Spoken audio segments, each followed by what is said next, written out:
தாய் தமிழ் உறவுகளுக்கு வணக்கம். பாரதிய ஜனதா கட்சி மூத்த தலைவர் காலமானார். பாரதிய ஜனதா கட்சியின் மூத்த தலைவர் காலமானார் என்ற தலைப்பில் இந்த காணொளியை நாம் காண்கிறோம். பாரதிய ஜனதா கட்சியின் மூத்த தலைவர்கள் சமீப காலமாக மரணமடைந்து வருகிறார்கள். ஆனால் பாரதிய ஜனதா கட்சியின் மூத்த தலைவராக இருந்த ஒரு இளைஞர் நேற்றைய தினம் மாரடைப்பால் திடீரென்று காலமானார். ஆம், மத்திய பிரதேசத்தை சார்ந்த நரேந்திர சலூஜா பாரதிய ஜனதா கட்சியின் செய்தி தொடர்பாளராக இருந்தார். பாஜக இளம் தலைவர்களில் ஒருவராக இருந்தார்.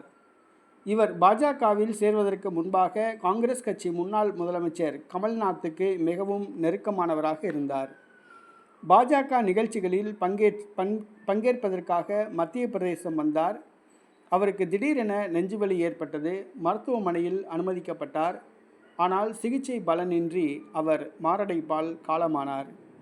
பாஜக மூத்த தலைவர் நரேந்திர சலூஜா மாரடைப்பால் காலமானது பாஜக தொண்டர்கள் மத்தியில் அதிர்ச்சியை ஏற்படுத்தியுள்ளது.